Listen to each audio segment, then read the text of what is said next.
Lord have mercy, look at how the time goes. Welcome, everybody, to this episode of the what am I doing, people? Welcome to this episode of the Coming Home podcast with John Allen. That's where we are. That's what we're doing. The Coming Home podcast with John Allen. And helping me out today, and as you guys can hear, I need the help, is my good friend and previous guest on the Coming Home podcast with John Allen. I need to change the name of this thing. Anyway, Tiffany Trautman, everybody. Well, hey, everybody. How y'all doing? I'm struggling. I am struggling today. You know, it's a Sunday, man. It's a Sunday. It's a Sunday. So here we are. We're on a video chat. I don't know. How are you dealing with these days? You're not really all that isolated because you're out actively working and whatnot. I don't know. How are you feeling this? I'm an essential employee, I guess you could say. I work at a grocery store, and this grocery store job that I have was actually just a side job besides my normal job, which I was working at a startup company. Yeah. But I was only working there as a contract. So my contract ended March 1st. Right. Right. I remember that. Corona started hitting, and then the hiring processes froze. So the grocery store that I worked at, I only worked every other Saturday. Yeah. So it's a 10% job. I'm not surviving. You know what I mean? It's a hard time right now for anybody that's a student, because I'm a student, right? Yeah. So I'm a student, and because I'm a student, I don't get any of that assistance, that help from the government. Yeah. They say that's what loan cost is for. For people that don't know what loan cost is, it's just the student loans. And the government's solution for students like me is just to allow us to take out an extra loan. Right. So our solution is to go even further into debt, That's not a solution. It's been hard. It's been hard. And a lot of people, you're just as I am, you're an expat. You're originally from Florida. And so you hear people have this preconceived notion about the S word, socialism. And some people use that as a dirty word almost, but there is a common conception that everything is free in Norway and everyone is taken care of. Yes, but with moderation. People are taken good care of here, but you are one of the people, because of your student status, who is kind of slipping through the crack, and you're not really getting that support. I get no assistance whatsoever. It's scary. It's terrifying. But and then I have a girlfriend who I consider a sister, Jennifer. She's the webmaster that helped you. So shout out to Jennifer Strand. I love that woman. Hello, Jennifer Strand. So hard. We have to get her on that Loyal Oak Artists page on my website. She definitely needs. She deserves to be on there. She talented does a great woman. Job. Yeah, she is. But the problem is that she's self-employed. Right. And so people who are self-employed also do not get help from the government. And she's got 4 kids. Wow. Yeah. So both of us have been struggling, but we've become a family. I consider her my sister. I mean, like a wow, beautiful. Yeah, and so we've been helping each other, and because I'm already in the grocery store, then she doesn't have to go. I do the shopping for both of us, kind of thing, so that there's less of us that can get this Rona, or whatever. So, but I've been helping her out, and we've been finding there are some charities out there. So I do want to give a shout out to Alarm. Alarm is I don't know, it's like an organization. They usually help drug addicts on their feet, and they feed them. And I'm not a drug addict, but I did call them and told them my situation, and they've been so helpful. Every week, every Wednesday, they've given me and Jennifer bags of food. I mean, just a wonderful, wonderful organization. And there's another organization here in Portugal called Henry's Hus. And they also every Saturday give out food to students who are struggling. So they understand that students are struggling because we're getting zero help at all. So it's really scary. So where the government isn't pulling up the slack, there are private, semi-private organizations that are there. I think that's important to say and get out there for listeners, whether you're in Norway, whether you're in the United States, whether you're in England. I have listeners in different places. But no matter where you are, if the government isn't doing what you feel they should be doing to support you, there are both groups and individuals out there who are willing to help people. You're one of those individuals yourself. Even in the midst of what you're struggling with, you're out there. You're helping with daycare. Watching other people's kids and whatnot. Yeah, I mean, we got to come together during this time. We got to come together. It's a terrifying time for some of us, and a horrifying time for others. I also read in the local newspaper, John, that here in Porsgrunn anyway, the Porsgrunn police said that violence in the home has 31%. Has raised 31%. People are stuck in abusive relationships, and now they're stuck together, and they don't have that refuge of going to work or having work. So, I mean, these are scary times for everybody. It really is. Exactly. It's Yeah, as you say, picture a husband who beats his wife, and the only peace she gets is those 8, 10, 12 hours where she's away at work. And now she's stuck at home with that ass. Yeah, right. Yeah. And just imagine, already, people who are in good relationships, they love each other, they're annoyed by each other because, God damn it, he left the floor, or, Andrew, even, I woke Andrew up, my boyfriend, my loving boyfriend. Hey, Andrew. I woke him up because I'm clanging dishes and washing dishes and stuff. You're going to annoy each other already. But if you're in that abusive relationship, I can't imagine. I'm so lucky that I got a good man. Snoop is in the other room. It's tax season here in Norway, so she's in the other room screaming at her computer screen. She hates numbers. She hates all that kind of stuff. So she's in there doing her. I'm going to do my taxes tomorrow, but I'm kind of laughing at her. So the computer screen is helping me out, keeping the domestic violence low in this house. Oh, I love that woman. Give her a hug for me. I give her a social distance hug for me. She told me to tell you hi. She just loves you to death as well. She's an amazing woman.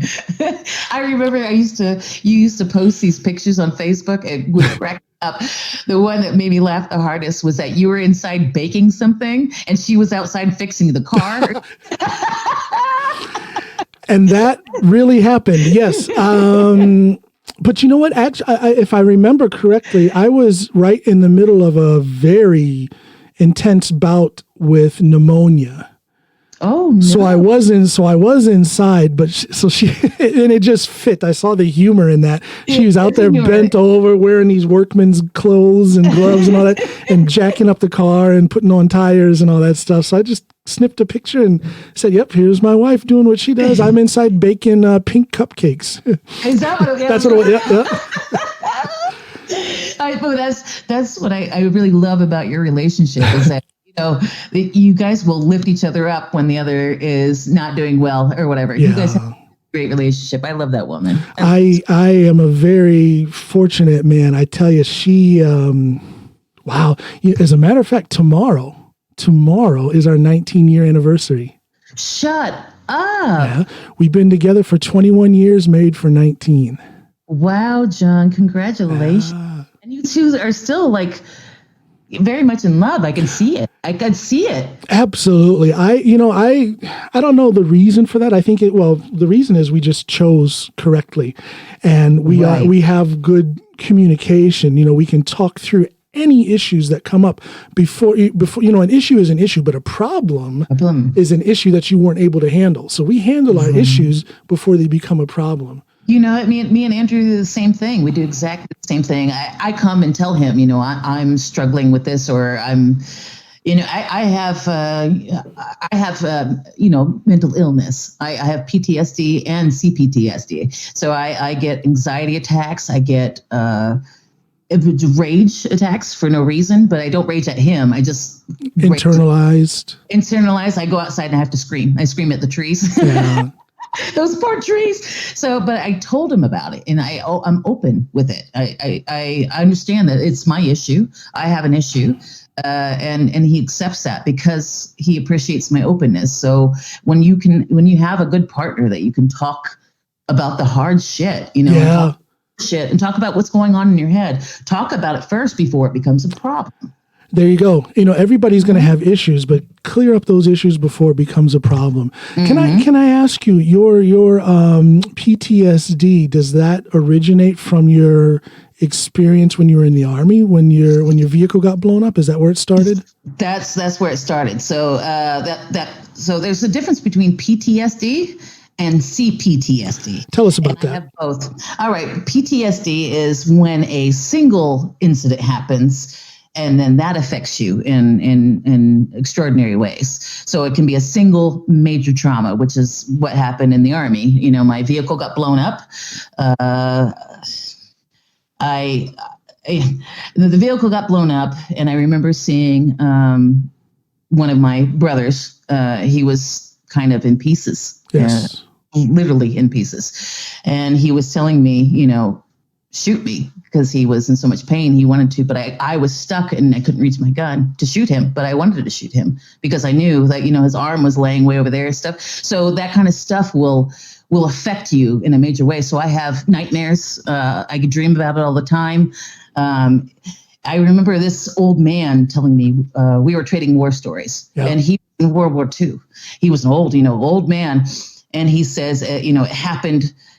He said something like, it happened 60 years ago and also yesterday. That's very well put. Very well put. Yeah, and also yesterday. And I'm like, that was a brilliant thing to say. But then CPTSD, that's complex PTSD, and that's from prolonged abuse or whatever. Over time, and it's constant, it's constant abuse or whatever. And I was very abused as a child throughout my whole childhood, beaten and all that stuff.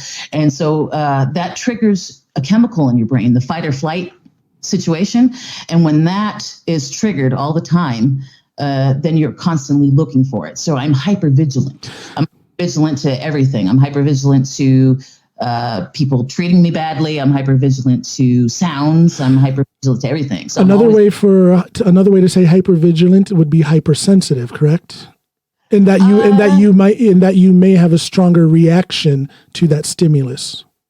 Yeah, yes. I'll have a stronger reaction to the stimulus. I kind of seek it, and I see it coming. I got my radar is always on for it. So and it never stops. So it's tiring.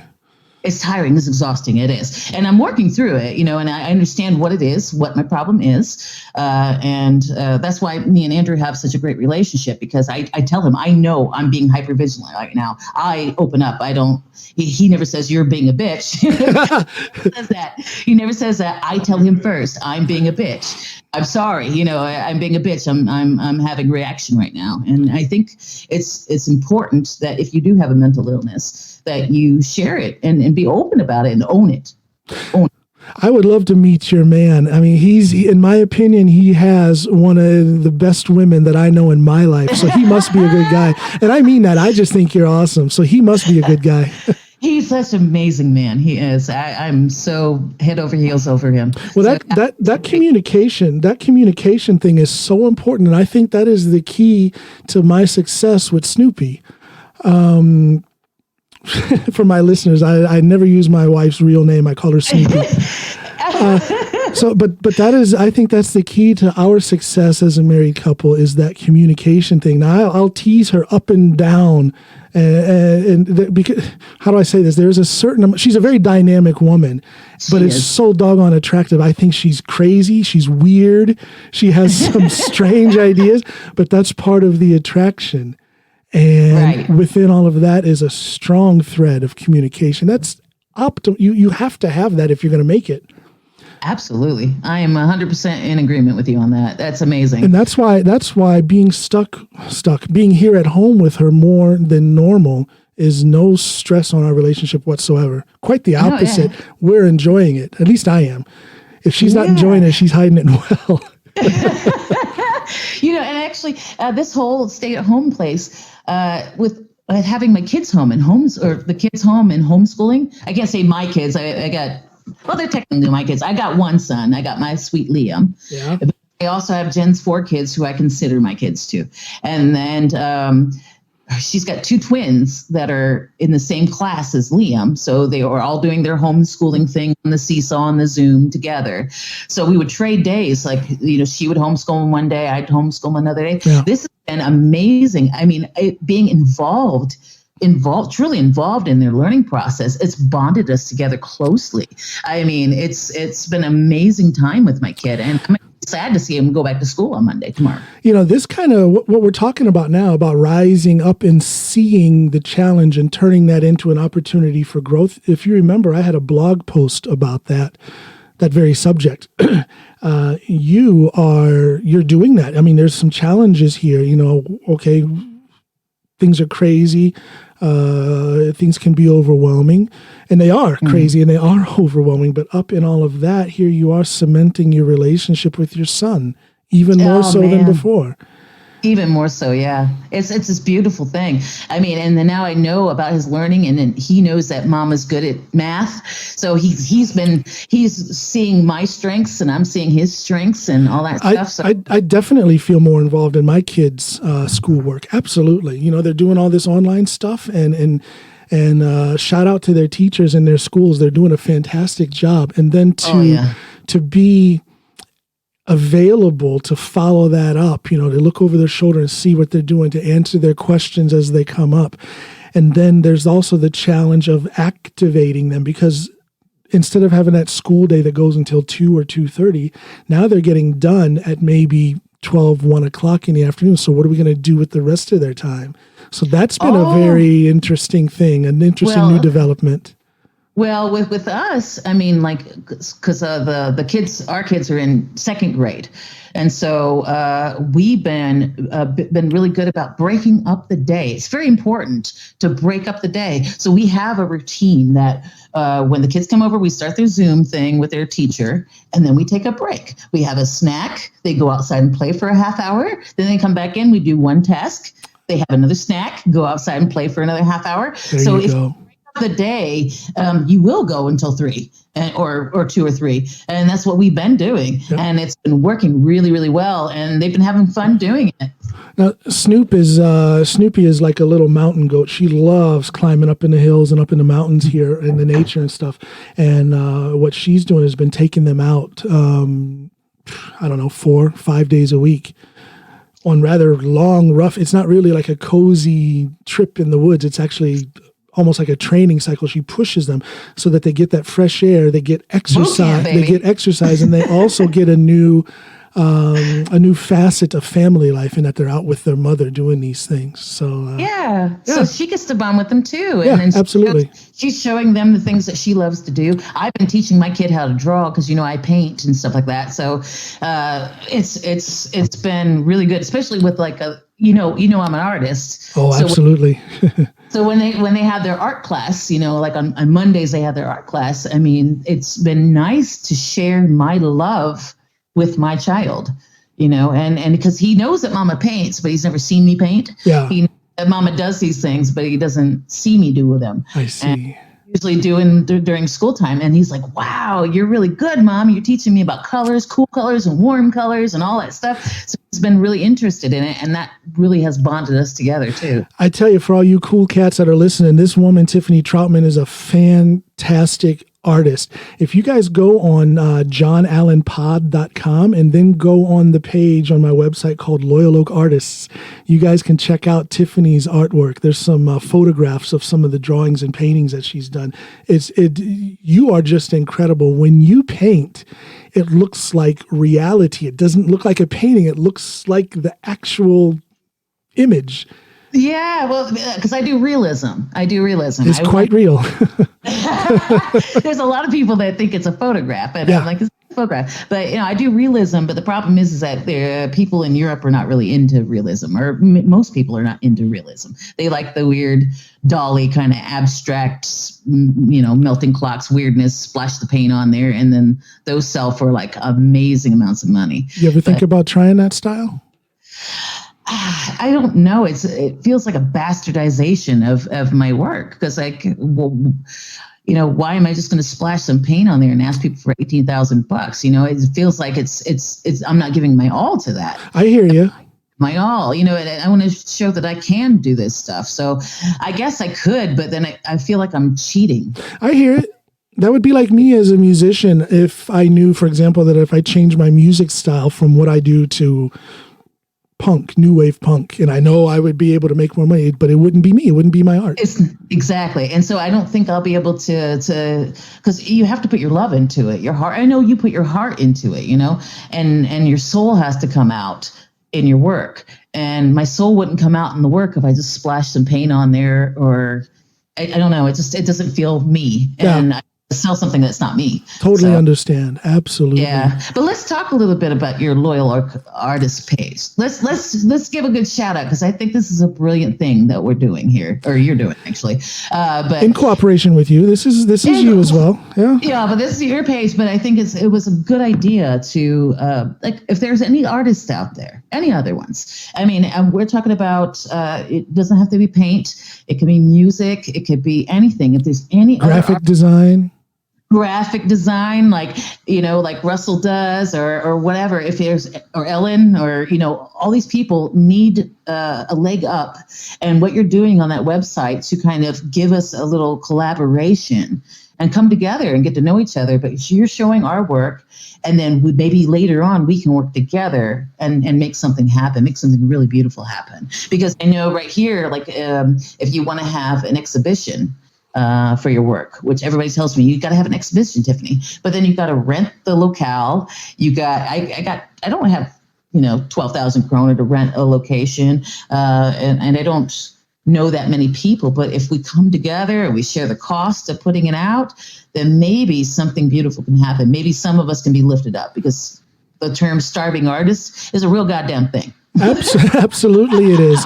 The whole idea behind the Loyal Oak Artists section of my website was exactly what you said, to make it into something where different kinds of artists can gather their work so that it can be displayed. Let's call it a digital gallery, if you will.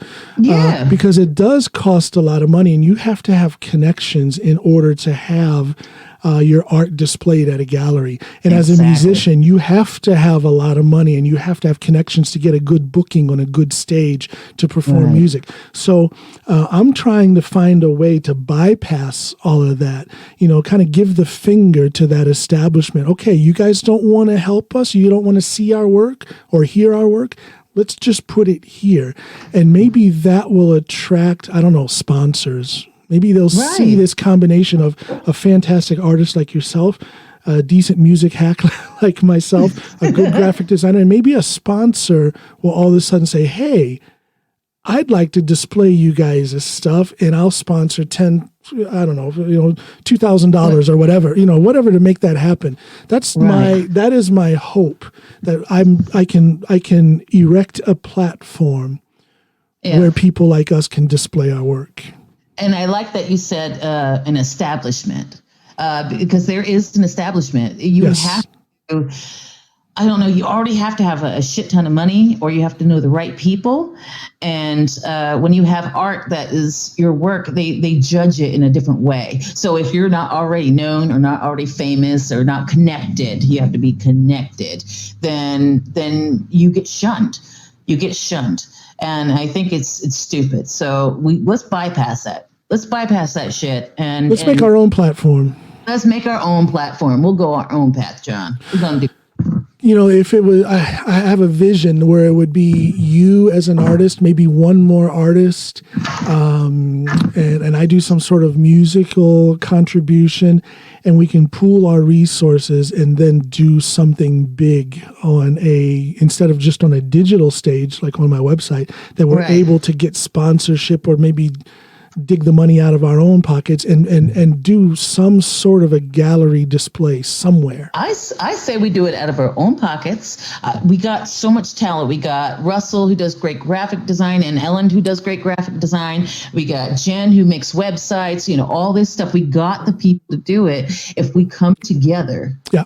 You can get the graphic artist to make the advertisement for it, and then we put all our names on it. splash all our names on it so that we all get the credit for it, I think. Yeah, let's do that. And to all your listeners out there, if you're an artist, if you're a musician, if you do web design, UX, painting, anything that you do, holler at John and let's do that. On his website, let's get together. Let's make something beautiful happen together. That's what I want to do, and as much as there is for me to gain from that, there's just as much for the artists who want to be in on it to gain as well. Exactly. It is a mutual uplifting of each other's art. So they just have to go in on John Allen Pod. That's JohnAlanPod.com. Go in there, and in the menu, you'll see the contact form. Click on that and drop me a message. Who are you? What are you doing? How do you want to be involved? It can be as simple as you just want your work displayed on that page. I'll do that. I'm not asking for any money from that. No, but we do it. Exactly. It's a love. There you go. It's a love. And then above and beyond that, if you have any ideas on how this thing can be pushed out there for more people to be aware of, drop me a message. Talk to me. Tell me what's going on. Let's do this. Let's do this like a nudist Buddhist, baby. Let's do this. you got your little sayings, don't you? I do. Oh Lord. Yeah, that's a great idea. That's a beautiful idea, I think. It's something that I've always had in the back of my mind for quite some time, actually. Loyal Oak is a part of the old rural town where I grew up. I grew up in a place called Norton, Ohio, and there was this area in Norton called Loyal Oak. And ever since I was a kid, I always thought that would be such a cool name for a band. So after I came here to Norway and started in music, the guys that I was working with, I called them Loyal Oak. I was wondering where that name came from. It comes from a part of my old town in Ohio. It's called Loyal Oak. And then that whole image of an oak tree, the branches, you are a branch on the Loyal Oak tree, Oh. Russell is a branch on the Loyal Oak tree. Miss Ellen, shout out to Miss Ellen who did the graphic design for my logo. She's a branch on the Loyal Oak tree. Anybody that I work with in an artistic way is a branch on the Loyal Oak tree. The band Loyal Oak, it started out with a set group of guys, but since then I've played with other guys, but they are Loyal Oak. It's John Reese and Loyal Oak. That's beautiful. So it's that's the whole concept, that it's going to just be different branches, but they all feed back into the same root system, if you will. Oh man, I love the name. You go. I liked it before, but now I love it. There you go. Now I learned all about it. That's beautiful, man. That's the concept that I have behind it. And all this stuff is I've had a website now for only a couple of months, 3 months. So everything is still in its developmental stage. So I'm still reaching out to people who can help me out as far as the design and, you do all that witchcraft with search engine optimization. I don't understand that stuff. I got you on the search engine stuff, baby. I tell you, it's like if a caveman were to go from lighting a fire to being given a Bic lighter. That Bic lighter would be just a total foreign concept. He would probably think it was some kind of weird witchcraft. Well, that's how I am with all this digital internet stuff. I just don't understand it. But that's why we got to come together. There you go. There's things that people have their strengths, and if we put our strengths together, we can make an amazing team, amazing family, amazing tree. It will be the most beautiful thing ever, I think. That's what I'm looking for. Yeah. Yeah, because we got to come together especially in these times. We got to come together and lift each other up. You have this running group, the Hashers, as they're called. What's that all about? Okay.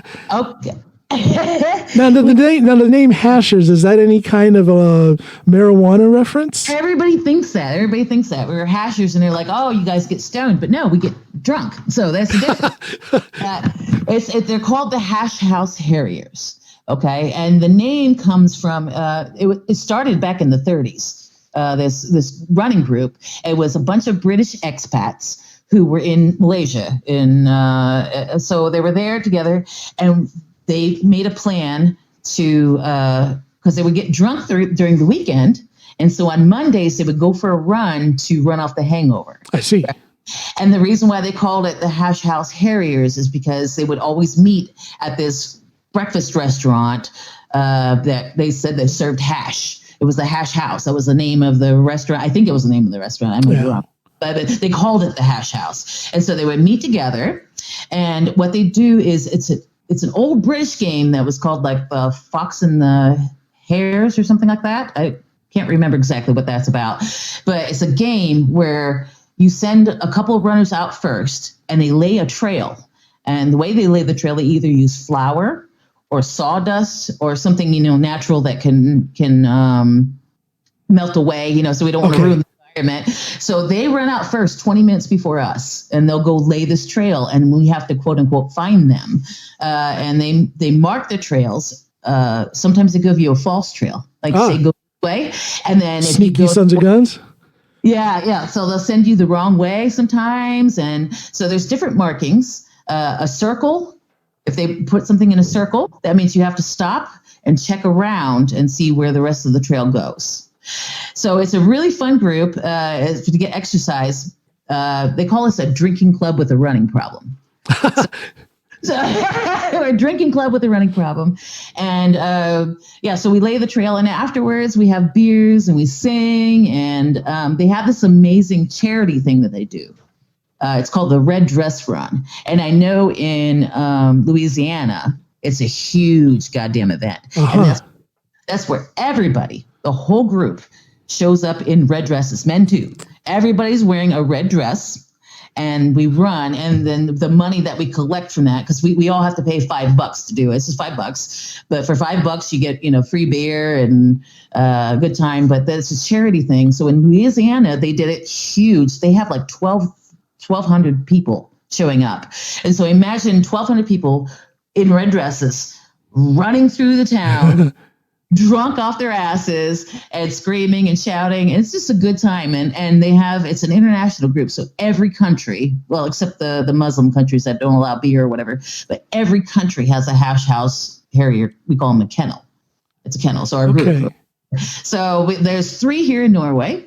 There's one in Oslo.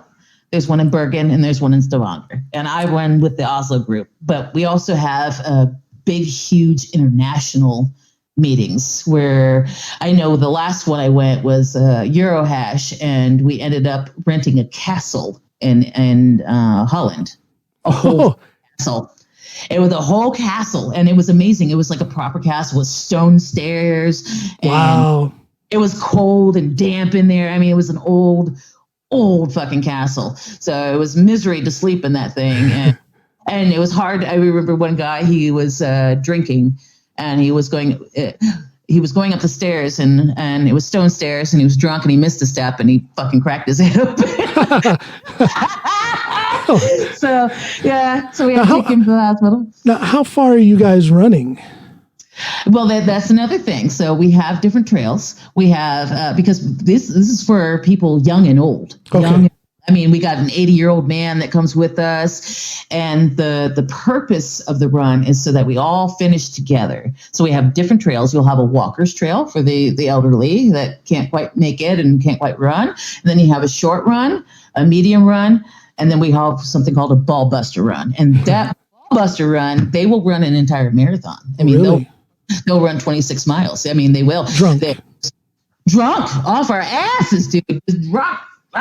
So we'd be hammered doing it, but it's a good time. And the purpose of the trails, because they plan the trails out beforehand. And the purpose of the trail is to give you good scenery of the town, to see things that maybe if you were a tourist that you wouldn't see. So you'll run through a forest, and then you'll get a beautiful view of the lake. And we'll stop and take breaks. We'll stop and have a beer. Yeah. Chat. So it's not like, constantly running. But if anybody wants to join the Hash House Harriers, I recommend it. Look for it in your local big city. Usually they have them in big cities, but in the States, they even have them in small towns. The Hash House Harriers. Hash House Harriers. It is just an amazing time. And it's just a beautiful thing to do. That just sounds so good. Well, I know it's possible to run drunk. I've never done it, but I knew there were so many guys in the Marines who I remember being on Okinawa, and some of these guys would be out literally all night long. They'd come in like, 3:45 in the morning. Everybody else gets up at 4 in the morning, and then we're off to the races, and we run, the whole battalion will run, 5, 8, 10 miles. And these guys handled that with zero problems. Right. And it just fascinated me to see that people are capable of doing that. I don't understand it, but they're doing it. Yeah. But did you know that I ran the Oslo Marathon? Really? When was this? This was in 2011, September of 2011. And it was before I had a child.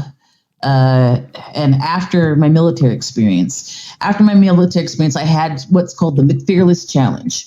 Because that was my nickname in the Army, was McFearless. That's your tag on Instagram, isn't it? Yeah, the McFearlessness. Yeah. So that was my nickname in the Army, was McFearless. I'll tell you that story later, because the reason why I got that name.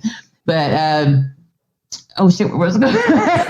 Yeah, the McFearless Challenge was every year. I would have somebody challenge me to do something I've never done. And I have a year to train to do it.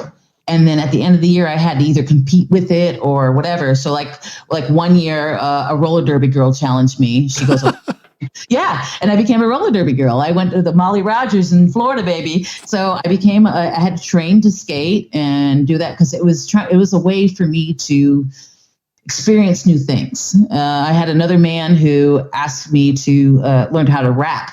So I trained a year. It took me a whole year, but then I had to come out with a rap song and record it and that kind of thing. So it was just an amazing time doing that. Wow. So, but the Oslo thing was my very last challenge, and then I got pregnant with Liam, and so I stopped doing all that crazy shit. But so you are not afraid of taking up a new challenge. I love it. No, I loved it. It was a part of it. I wanted to grow as a person, and you can't grow if you don't strive for something. Absolutely. Crazy. But so this Oslo Marathon thing was the Hashers. The Hashers challenged me to do a whole marathon because usually I took the short trail. I'm kind of a chubby girl, it's a lot of movement, So they challenged me to do the Oslo Marathon, but they challenged me to do I don't know if you've ever ran a marathon. Do you? Oh God, no. Okay. Oh shit. That's my thing. Hold on. I laughed my headphones off. Hold on. Let me fix them. You will never see me running a marathon. If I have to run a marathon to stay alive, I'm just going to have to die. Well, in the marathon, they'll have these drink stops along the way. Like you can grab a cup of water and a half a banana because you need the energy to keep going. But the challenge was to run that marathon by not stopping at the water stops. Instead, 1 kilometer before the water stop, there was a hasher there to give me a shot. Okay. So I'd stop at, so they stop and give me I'd get a shot of like something horrible too. It'd be like Gamaldansk or something nasty, a fisherman's friend, all that garbage. And so I basically ran the entire marathon only on liquor. And I was liquored up. And when I remember when I passed, I'm going to tell all your listeners, and I'm going to be fucking honest about it. When I finally crossed that finish line, not only did I puke, but I pissed my pants. Oh. I was a mess. That's the icing on the cake right there. That's it. I just laid it because everything, I saw some strange things on that marathon. Let me tell you something. I bet you did. There was one guy that ran the whole thing backwards. Oh, gosh. Yeah. He ran the whole thing backwards. I saw a goat. Somebody running had their goat on a leash. So they ran it with their pet goat. And then another thing I saw is a man that was running. I guess he had a poo. So he just, as he was ready, didn't stop. So he just kind of grabbed his underwear, moved it to the side, and just shat on the ground. There's a lot of stories about people peeing and pooping all over themselves in a marathon. I mean, you have to finish the race, and you got to finish. Well, it's not like that, but when you're pushing your body to that limit, you kind of lose control of certain things, and you see people that their bodies are going to yellow and stuff. So you're pushing your body to a limit that Oh my God. Well, my body's limit's about 200 yards. So after that, I'm going to start pooping my pants after 250 yards. A marathon. Yeah. Get out of here. Yeah. Marathon? Ugh. I ran a marathon. I did it once and I never again, man. When did you get out of the Army? 2000, right at the cusp. It's either 2002 or 2003, but it was Okay. Yeah. So I went with September 11th, I was one of the first to go. And I got back out in 2000, like December-ish or January of that area. I'm like a military generation ahead of you. I went in right when the first buildup for the first Iraq war. What, that Desert Storm? Yeah. That's when I went in. Yeah. So you get out of the Army around 2002, 2003, and then how long after that was it before you came to Norway? I came to Norway in 2007. Okay. Yeah. So when I got out of the Army, I got a great job at the post office and really enjoyed it. But I wanted to get an education, and I come from a poor family and stuff, so I didn't have exactly a trust fund or a college fund.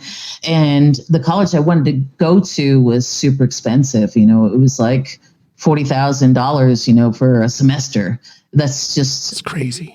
Unbelievable. So I was working on a cruise ship as a blackjack dealer.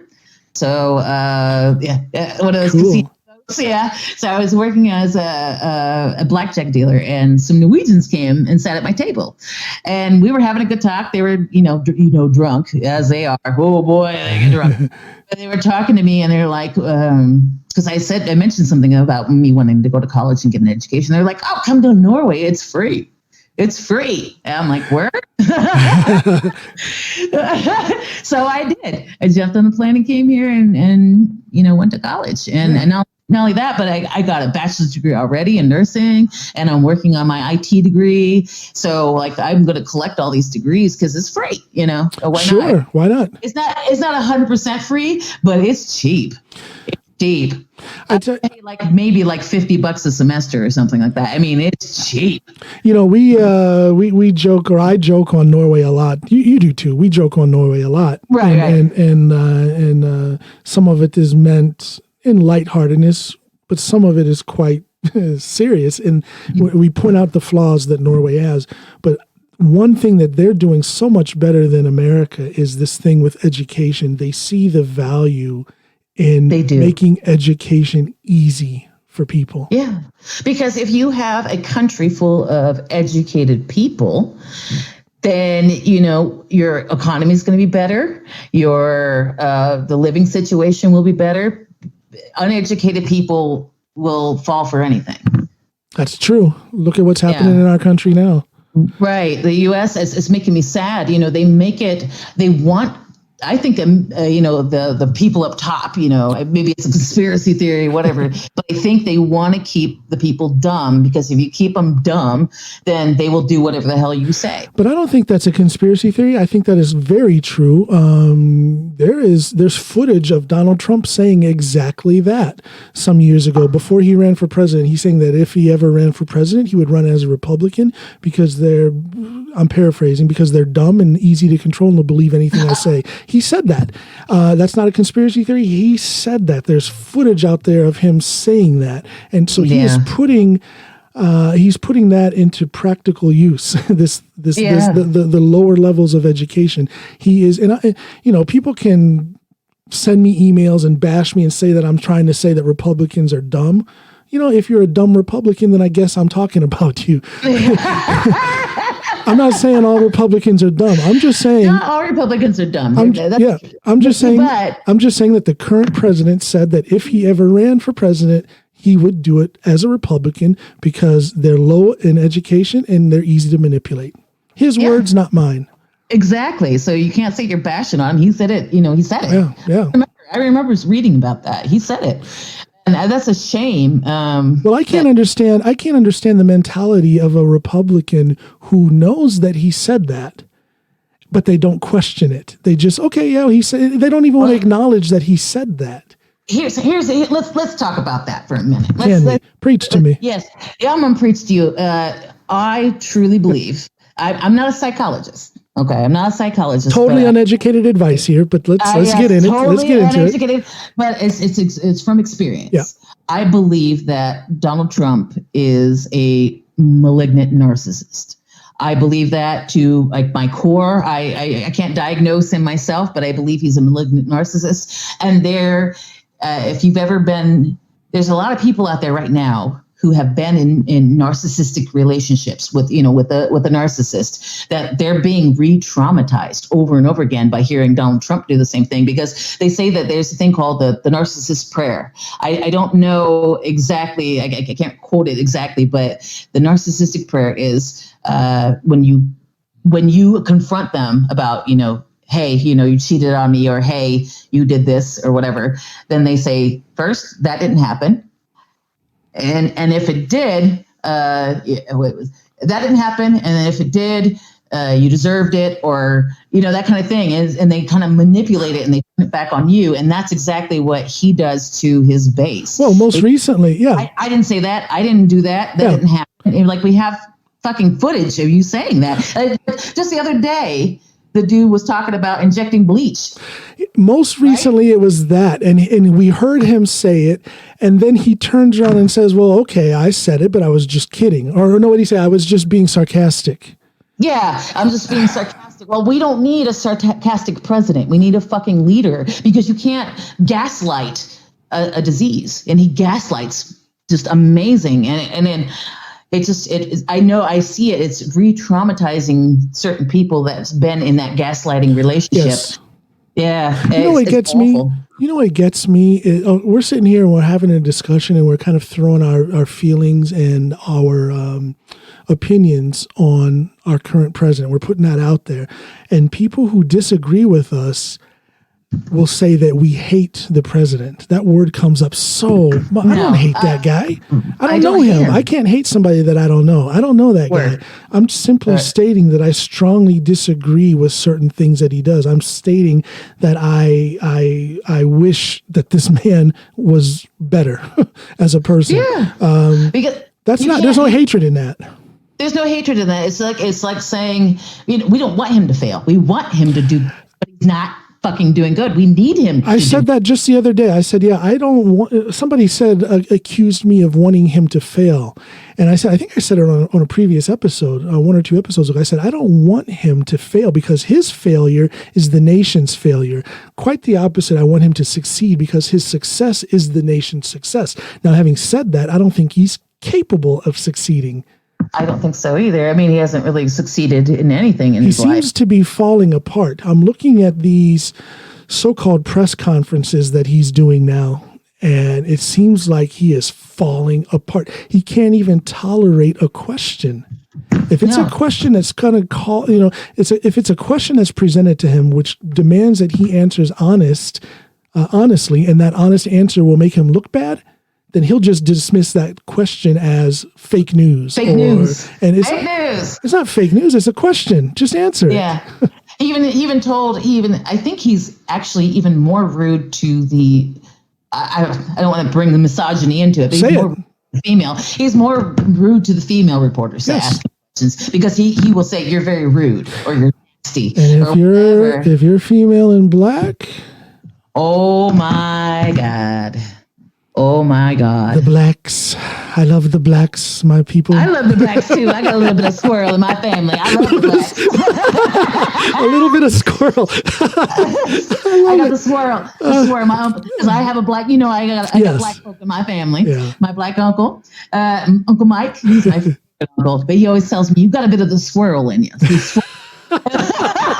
I love it. No, so I don't want this president to fail. I don't hate this president. Quite the opposite. I don't know if this is the opposite of hate, but I feel sorry for him. I think he's in a situation that he does not want to be in. I think it's obvious, because he seems to be crumbling. He seems to be falling apart. It's to the point where he can't even come with his smart-ass answers to questions. He just dismisses the question. Right. That's not what we need in a leader. I want to hear him answer those questions. Yes, and then in that answer, I'd like to see some sort of process where he is kind of taking in the situation and doing something to actively make it better. But I'm not seeing that. I'm not seeing that either. I just see him shirk. He shirks responsibility, and it's like the whole thing about the governors reopening things. He starts tweeting about liberate Minnesota, liberate Michigan. Everybody's got to get back to work. So Georgia Governor Kemp, who by the way didn't know that asymptomatic people could still spread the virus like a month into it. So he's like, okay, well then I'll follow the president's advice and I'll reopen our system. And then Trump comes in and throws him under the bus. I didn't say that. That didn't happen. That kind of thing. That's that more of that narcissistic gaslighting thing. As much as he tries to use, well, he doesn't try. He very effectively uses social media, and he very effectively uses what's happening in the news to his own benefit. And yet, in that process, it seems like he forgets that very medium of video and sound is out there, because he'll turn around and say he never said this, that, or the other, but it's there. It's right there for people to consume and see that he said what he said. Amazing. It's amazing. It's amazing. And it baffles me, because he wants you to, are you going to believe me or your own lying eyes? Kind of thing. You see it for yourself. So it does amaze me that people still follow him. And I try not to label people, but I cannot help but question a Republican who follows that man when everyone sees what he stands for. He stands for gaslighting. He stands for not taking responsibility. The man is a bigot. The man cannot stand women in positions of authority. Yeah. How can you follow that man? How can you follow that man? I don't know. I honestly, I don't know. Yeah, it's amazing. It's amazing. It is. It terrifies me that people do that, because then I don't want to say that I have bad feelings for Republicans, but after all this, if you can still follow him. Yeah. Like, oh yeah, like I know this would piss me off too.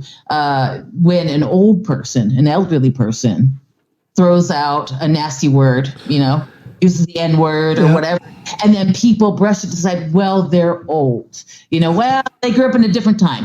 This is my answer to that, and I'm going to shout this out from the goddamn rooftops. All that means is that they've been through decades of progression and of civil rights movements. They've seen it. They've witnessed decades of it, and they haven't learned a fucking thing. So I don't give the old people a pass that you've seen it. You saw the problems. You were raised with it. You saw the fights. You saw people needing to be seen as a person. Yeah.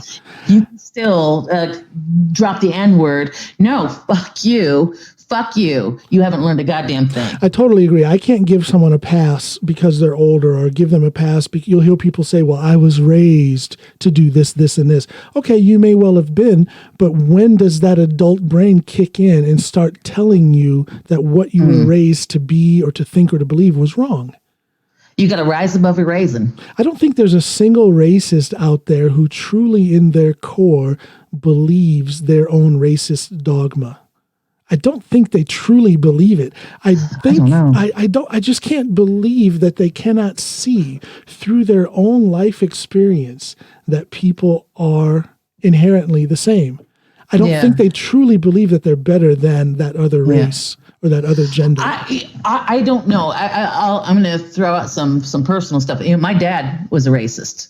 It's huge. I remember growing up, and he would drop the N-word, tell N-word jokes, and stuff like that. He was a massive racist. It pissed me off. And but growing up, now he doesn't.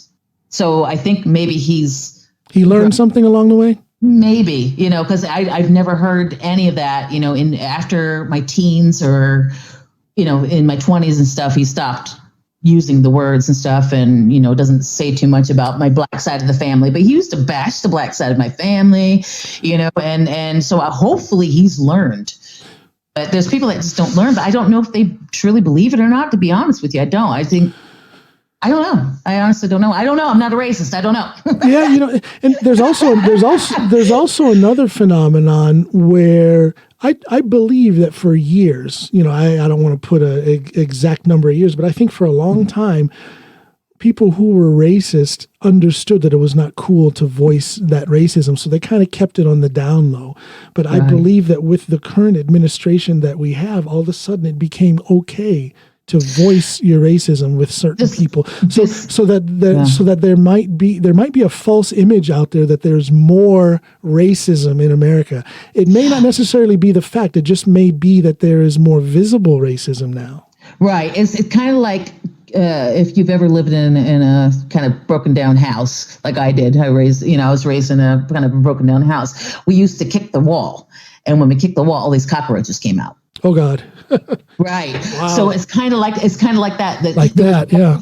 It was always there, but Trump is kicking the wall, and now the cockroach is coming out. That's a good analogy. Now. Yeah. It kind of reminds me of that because it was always there. It was always there, but it was kind of hidden behind the wall. So we are saying that racists are like cockroaches. I am totally saying that. You can write to me, Tiffany.Trautman@gmail.com. Bitch at me about racism. That racists are cockroaches. They're fucking cockroaches. But that's a good analogy. But I do believe that there's a certain phenomenon that has come to be with the current administration. That guy, what's his name? Stephen Miller? No, that one. That guy is so creepy looking, and he has some of the most hateful ideas on how things should be. You can go back to when that guy was a college student and some of the debates that he was in, all that stuff. That guy is creepy and just mean-spirited.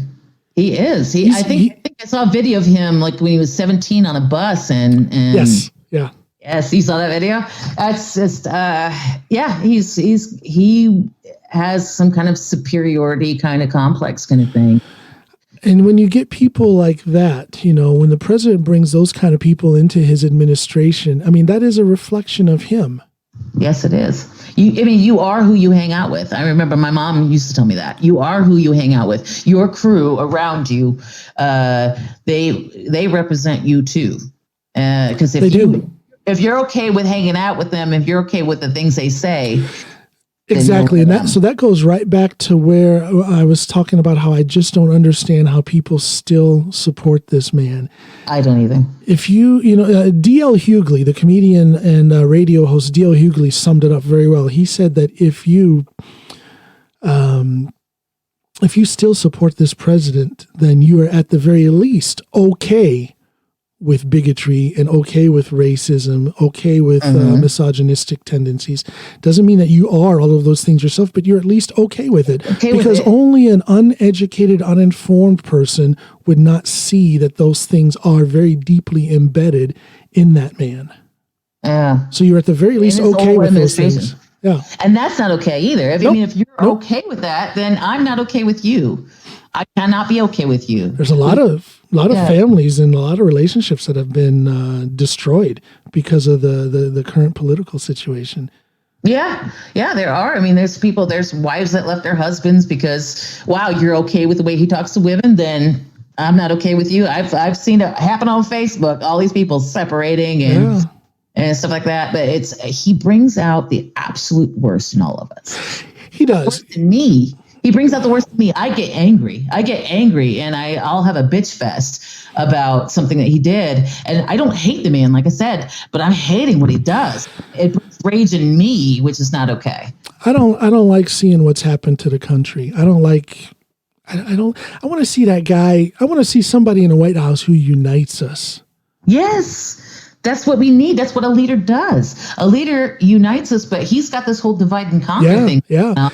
And I get it that people wanted a change. They wanted to come away from the political status quo with these career politicians, the Clinton family, the Bush family, these long political legacies. I totally get it that people wanted to come away from that.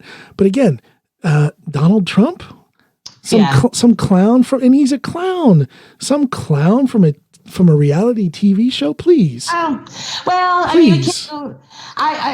He's some clown, but the Minnesota elected Jesse Ventura. Jesse the body Ventura. Say it right. Get that whole name in there, Jesse the body. Jesse the Body Ventura as their governor, but he actually did a pretty decent job. See, it's not the fact Schwarzenegger and, but listen, and Ronald Reagan was an actor. Yeah, but listen, there's a big difference. Okay, Jesse Ventura, yes, okay, he was a pro wrestler. We know there's all the drama and the acting in that. Arnold Schwarzenegger was literally an actor. But you cannot deny, especially with Arnold, you cannot deny his intelligence. Right. You cannot deny that there's a heart in there. He has displayed it his entire life.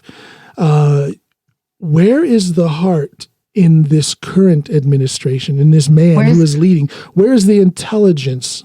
You can't say he's a good businessman. You cannot say that someone who has declared bankruptcy, 4 times, is a good businessman. You cannot say that someone who screws over. How can you be a working man or woman and you support this man in the White House who is known for notoriously not paying people who have done work for him?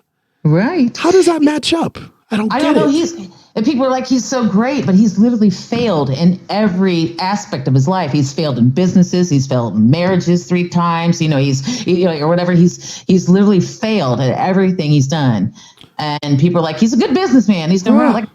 Well, the government shouldn't be run like a business. I don't think the government should be run to take care of the fucking people. Yes. That's how the government should be run. The government should have good leadership during crises like these to bring us together so we can move forward. A good government should want to lift people up so that we all have a good, happy life. That's what, in my head, like if I was the president, that's what I'd be doing. Like, okay, you're hurting, let's help here. And we're all pulling our money together. We should be a huge family. We should be, I don't know, let's call it the United States of America. Thank you. What a crazy name that is. Let's just call that, let's unite. I was honestly, I don't know, maybe I'm naive, but I was really thinking that maybe now with this catastrophe that's going on, maybe now this man will change. This man will I thought maybe now there'll be a new time, and it's just not happening. I want to see him come out wearing a cowboy hat and come out with a guitar and sing "Here Comes the Sun." Yeah, here comes the sun, and just change and let a catalyst for a change. I thought maybe that these hard times would be a catalyst for a change within that man, but nope, it's getting even worse. Like I said, he is a malignant narcissist. They have inability to have any empathy whatsoever. It's all about him. He makes everything about him, and when good things happen, he takes. When bad things happen, it's somebody else's fault. That's how it goes. He doesn't take ownership in anything he's done. There's no. Well, he can't sit almost 4 years into his administration and say that he inherited a horrible disease fighting apparatus from the Obama administration. He can't say that because if you knew it was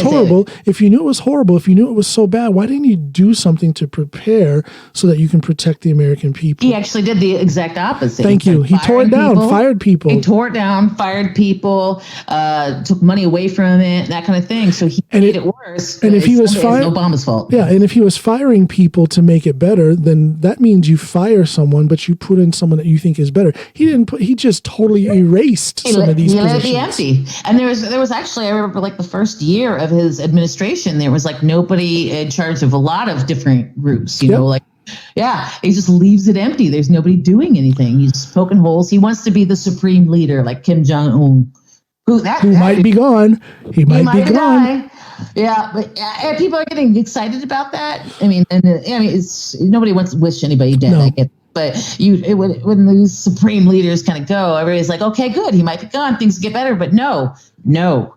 If he dies, his little sister gets it. Thank you. Didn't they say she's kind of crazy?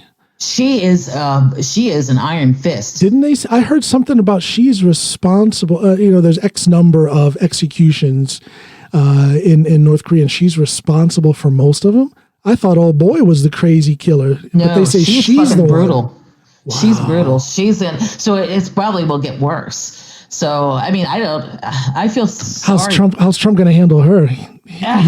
She's a woman. Because she's a woman, yeah.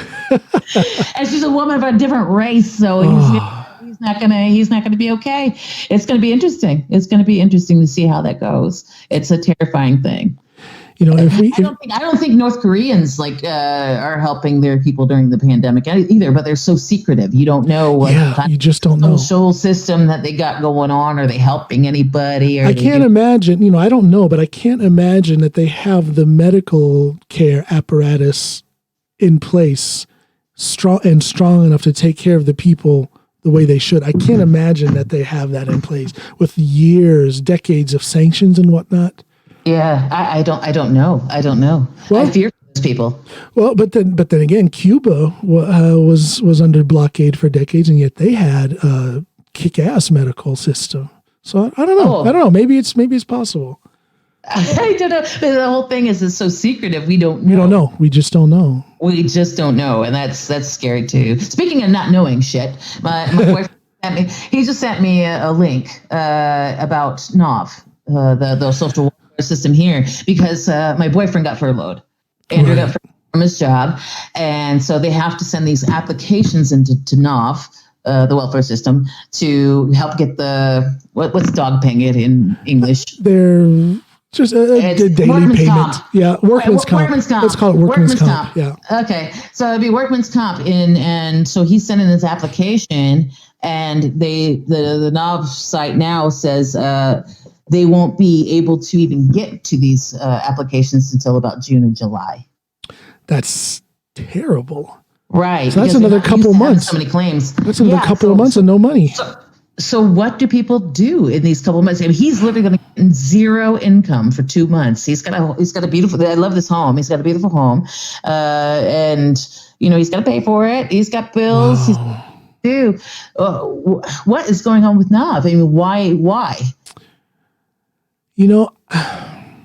Hey, if you work at NOV, which is the social support entity here in North, if you work there and you hear this, come on, I'll have you on as a guest. I would love to talk to somebody about that because, again, it just doesn't sound right. This is Norway where the people are supposed to be taken care of. So what's going on? What's going up? Because like I said, I can't get anything from NOV because I'm a student. And then NOV is, I understand they're probably working their asses off. They're probably backed up with all these because everybody's getting furloughed. I mean, the whole world is getting furloughed. So I get that. I understand it. But what is going on? Like, why it's so long and why can't they help a little bit along the way? Well, and I'd like to see them hire people with administrative skills, hire them into NOV to do some of this administrative paperwork stuff and make things go a little bit quicker. Hello, people need jobs, and there's a bunch of administrative people that can work. So maybe put some money into doing that to get some. I mean, we're the richest country in the world, is what they say. I don't know if that's true, but.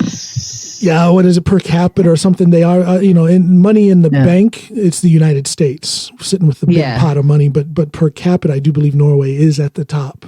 Yeah, and I think right. I'd like to see them kind of put that into practical use. Put that wealth into practical use. Yeah, they need to organize it. So I'm wondering if maybe Norway wasn't exactly as prepared for this kind of pandemic either, especially when it comes to if a catastrophe comes and everybody loses their job and now people got to eat, I mean, me personally, I'm walking the streets and I go into public trash cans and pick up the bottles to return. I'll spend hours every Sunday because there's nothing else I can do on Sundays. That money adds up. It does. I mean, it buys bread and milk, but now the problem is that because of the social distancing, people are not really out and about anymore. So they're not really throwing any cans or bottles in the. Well, if the social apparatus's excuse for people being left hanging in the wind, if it's because they can't process these applications quickly enough, pluck up some of these people like yourself who know their way around a computer. Let these people work from home and process some of these applications and pay them a regular wage, whatever that wage is, X number of dollars an hour, and pay that person to do that work and kind of pick up the slack here so that people get their money. It seems like a pretty simple solution, doesn't it? Yeah. more fucking people. People need jobs anyway. Hire more fucking people. Let's team together and get these applications put through. I think Norway needs a black man at the top. Why don't you guys put me in? I will make sure. Put me in. I will make sure. Well, I'm not a Norwegian citizen, so I can't be. A black woman. I think a black. Honestly, I do. I think a black woman would do a better job. I think a black woman has, first of all, she understands struggle. Yes. Second of all, she understands empathy. There's black women, I think they have the most empathy. I guess I'm being racist now. No, that's not racist. You're making an observation. You're making an observation. They have more empathy, but they also have this beinhard strength, this thick skin, where they're like, just get up and do the goddamn job. Right. Let's do the damn thing. Just do the damn thing. And shout out to Ma. That's what I've always said, because I used to go to the black churches and stuff, and I admired that about the black women. There's a no nonsense thing about them. They don't take no bullshit. They will call you out on your shit. Yeah. Like, that's wrong. That's right. No, this is the thing we got to do. They put a plan. Always got a plan. They got a plan. And I think a black woman would run a country better than an old white dude. Michelle Obama. Well, yeah, sure. I was so sad reading an article about Michelle Obama, because obviously they asked her, are you going to run for president? You'd be great. And she goes, I hate politics. She hates politics. She does. It has nothing to do with it. So that breaks my heart, but it's, I think she would have killed as a president. I would put all money. But you know who my dream ticket is? Do you know Katie Porter? No, who's that? She's the one that called out all these. She's all one with a whiteboard all the time. She comes out with a whiteboard, and she during these congressional meetings and stuff like that. So she called out one banker about how they're not making enough money to feed. Yes, of course. Yes, her. Yeah, of course. She brings out the whiteboard and she does the math and shows them and points. I want her to run for president and Ocasio-Cortez to be her VP. That would be my dream ticket. Because why they hate on Ocasio-Cortez? You know why they hate on her? Because she's right. Because she's pointing her finger at the problems. Yep. That is exactly why they can't stand her. They're afraid of her. They're afraid of her. There's nothing that a man hates worse than a woman being right. Dudes need to relax a little bit. The biggest influences in my life since I was a child were women. It was my mother. It was her sister, my Aunt Ira, and it was my grandmother, my mother's mother. Right. And that taught me that women, to put it bluntly, women know their shit. Yeah, preach it. I truly do not believe that the world would look the way it does now. And I'm talking about the negative aspects of the world that we see. It would not be the way it is if more women were in charge. I agree. I don't want to be sexist about it, but women, we're kind of born with this extra empathy chip, Nothing sexist about that. Again, you're just making an observation based on fact. Yeah, it feels like we have a little bit. I mean, not all women. There's some bitches. Absolutely. Let's face it. Not all. # not all women. But they're kind of we're fixers. We want to fix the problem. Men want to control the problem. They want to get they want to be in charge. I think it's a power thing. Women don't want the power. We want to fix this shit. Let's get this problem done. Let's get this house clean. Let's and not like that, but the world would be more color coordinated, fabulous. So I think so. And people and women are like, the caregivers. We're born caregivers. We're supposed to be, we have that in us because we're going to be mothers, or most of us do. So we're caregivers. And I think they would care more for people.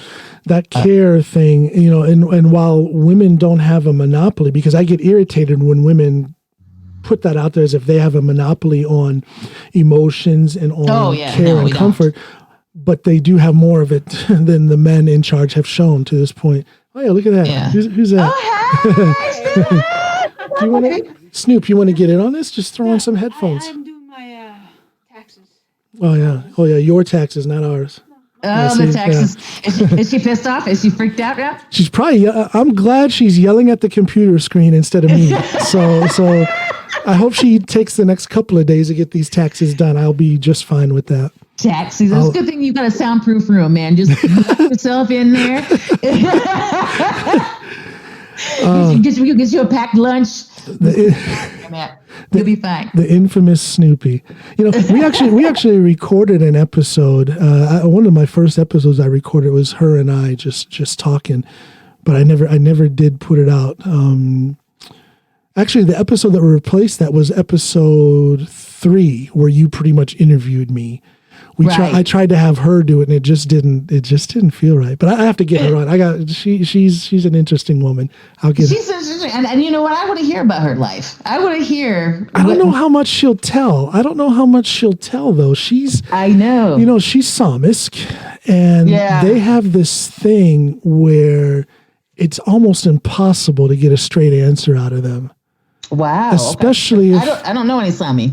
Yeah, I don't know. I guess I can't speak for all of them, but many of the Sami that I have met, and especially the ones in her family, like her and her father, it's impossible to get a straight answer. Like, hey, Snoop, when are we going to eat? Oh, later this afternoon. Okay, yeah, but what time? Oh, yeah, after 2. Okay, yeah, but when? Oh, this thing about they have this thing. I'll just say her and her father at least have this thing where you cannot get them to commit to a certain time. And it's extremely frustrating. That's frustrating. And it's just you can't plan your day. So there's that thing, and then there's just the whole thing about giving up personal information. In my experience, most of the Sami just don't want to do that. Right. So I don't know. It might be a tradition. It might be a cultural thing. I think it's a cultural thing. Yeah, it's an I don't want to say it's a genetic skepticism thing that's built in. But again, the ones that I have, Snoop, can you close that door, please? It's putting an echo in here. They just have this thing where they don't want to give up a lot of personal information. But we'll see. Right. I'll get her on here. I'll see what I can drag out of her. I'll see, because I'd like to hear a little more about her and what she does and her thoughts on things, her views on things. Because, like you said, she doesn't really give a lot. But that we did have a good talk. When we were at your premiere of your comedy show, your stand-up comedy show. That's why I bonded with your wife. Yeah, I saw you guys clicked right away. Yeah. Right away. So, hi, Snoop. Guys here again. Bye. Just there you go. Shut that. Thank you. Yeah. You guys clicked right away. We clicked right away. And the way we clicked, it was funny because my boyfriend, he would it was like an every morning thing. He would watch this TV show about people buying houses on islands. I don't remember the name of it, but they're shopping for Caribbean. Caribbean life or whatever the hell it is. And so she started talking about, we talked about where we want to move one day. And I'm like, I want to move to Hawaii. That's my dream, to move to Hawaii. Yeah. She's like, yes, bitch. She's like, and then I watched this show, and my boyfriend watches that show religiously. So we just started talking about all these great island houses that we're going to buy. And she said that you want to go up north. You want to go north, goddamn snow. So she said, whenever we, when things happen, like maybe if you pass away or something like that, her buy a house. And we already talked about the first day I met her. We're moving in together in a Well, you know what great. I had to do? She had set our TV thing to record all these episodes of that Caribbean Island Life show. Right. But what I did, because she's not very technically inclined when it comes to our TV and the remote and all that stuff. Yeah. So what I did, and if she hears this episode, she'll know, but I don't think she's figured it out. What I did was I took that recording option off for that show because she wanted, I don't want to spend my money on some, they got cockroaches the size of bunny rabbits down there. They fly too. They fly. Yes. Fly. And it's just, and I'm just not interested in living on some Caribbean island. It just doesn't do anything for me. I would much rather go to our place that we have up north here in Norway, right, and be there. But she wants the exact opposite. I want to be up north, well above the Arctic Circle. She wants to be way down south of by the equator. Thaw out. That's why we said we're going to at least move together for a couple of years on one of these islands so we can thaw out. Well, one of these days she's going to wonder what happened to all those episodes of that show. They're all reruns anyway. That's when I'll probably pass away because she's going to kill me, and then you guys can move to the. Absolutely. We're going to be moving to St. Martin's, baby. We're out. Yeah, what was it? It's Trinidad and a few other islands further down south in the Caribbean, like more towards the South American continent, that don't get hit by the hurricanes. Because that was another big reason. That was another big reason for me not wanting to move there, is that those places are getting wiped out by these hurricanes. Baby, I come from Florida. I know hurricanes. Yeah. I know. But further down in the Caribbean chain, further closer to South America, apparently they don't get hit. No, because there's kind of like this. There's a weather pattern. That it makes it swirl and it loops down and it goes up, but it always hits Florida and poor Puerto Rico. It always hits it nails Puerto Rico, the Bahamas, all that. But if you go down south to like Curacao, yeah, she was talking about places like that. You know what I'm going to do? I'm going to show her a map and I'm just going to Sharpie in, like kind of like Trump did for that when he did the Sharpie. I'm going to Sharpie in pretty much the whole Caribbean and just say, "Hey, Snoop, we can't do it. This is hurricane country." But down south is not. If you go below the equator, they don't usually get hit as hard. You know, it's very rare that it happens. But growing up with hurricanes, like I remember the 2004 hurricanes, man, was some shit. We got hit with 4 of them. One right That's after. That's right. Yeah, 2004. We had Charlie, we had Gene, all that shit. We had all those, and I was a mailman during that time. Oh. Yeah, so a postal carrier, letter carrier. There you go. I was a letter carrier. I wasn't a mailman, but my friends call me Cliffany. You remember Cliff Clavin? Yeah. They call me Cliffany. So I was a mailman during this time, and rain, sleet, snow, hail. There you go. Yeah. So my car is like rocking, getting blown. I'm sitting there, all the mail's getting wet and blown out the fucking way. But I remember one of my colleagues calling the boss and said, all right, our motto is not rain, sleet, snow, and hail, but they didn't say shit about trees, because a whole tree flew and smashed into his truck and put a big goddamn hole in it. I mean, it was a dangerous time. So yeah, hurricanes are no joke. We have fun with them in Florida. We have hunker down hurricane parties. Yeah. Where we get together and we grill our food. But during those times, especially that 2004, we got devastated and we didn't have any electricity for like 14 days, 18 days. Some people went a month without electricity. And that showed me how we can come together, because I remember our neighborhood, I lived in an apartment complex. And our whole neighborhood would come out, after the hurricane was gone, obviously, but now we have no electricity. So some people had meat in their freezers that were going to go bad. Some people had, all this refrigerated food that was going to go bad. We came together in the parking lot and just had a big barbecue grill and cooking food, and we just loved meeting each other, loving on each other. The local restaurant, the Little Caesars restaurant, was giving away free pizzas. And all these people from different states, all these power line workers, we call them pole dancers, get up and fix the power lines. They were coming from Atlanta, from Washington, from New York. They just came in this whole big truck to come and do it for free to help. Showing the love and just trying to help out. And I think it makes me sad that we're not doing that now in the Corona times. I mean, that was Bush era. It was still a Republican running it. It was Bush era times. But we came together as a United States. Instead, now we can't seem to come together with this Corona thing. And I think Trump is at the head of it. He's at the head of the divide and conquer, making us hate each other. And he said something. He said something here the other day. Who was something about there was a certain states that he was not going to support. No, it was the postal carrier. Yeah. The post office. Yeah, the U.S. Postal Office, that he's not going to give them any support money unless they raise the prices for their services in cooperation with Amazon, because he hates Amazon. He hates old dude who's running Amazon. Because he's in a dick contest with Bezos. That's exactly what it is. That's exactly what it is. So because he has a problem with Bezos and Amazon, he's going to punish. I wonder if that's the root of all of this thing. This talk about that the U.S. Postal Service is going to go under because it won't get funded. I wonder if that's the root of it all.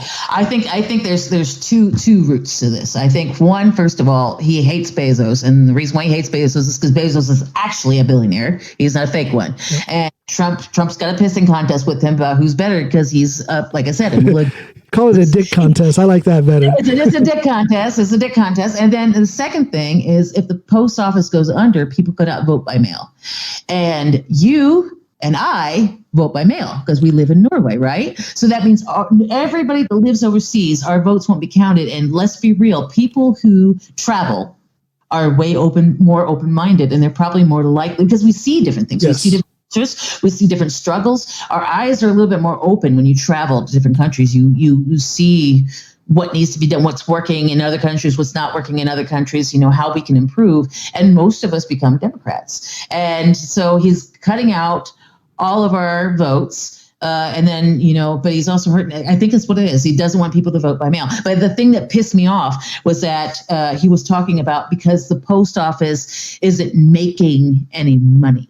Right. Well, let me tell you, motherfucker, it's not supposed to make any money. It's not a business. It's a government service. There so you it's go. not money. It's supposed to be.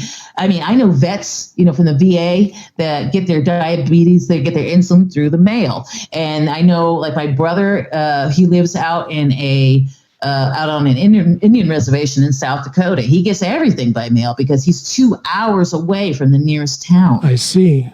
So when you run it like a business, then they're going to think about money and costs. Like as a postal carrier myself, I was in the rural area. I was out in the boonies, and so I would drive like a mile before I hit the next box. Okay.